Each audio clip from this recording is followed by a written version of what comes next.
Okay, car's not starting. Keys in ignition. Here's the dashboard.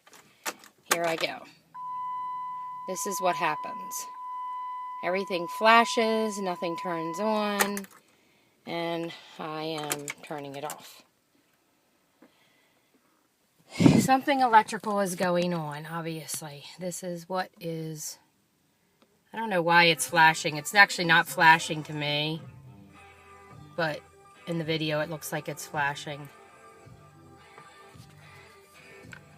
But there's nothing lighting up on the engine, as you can see. That's what the engine looks like when I turn the key. And then it all shuts down. That light is still on. I don't know what that light means, but that light is still on. Of course, the battery in the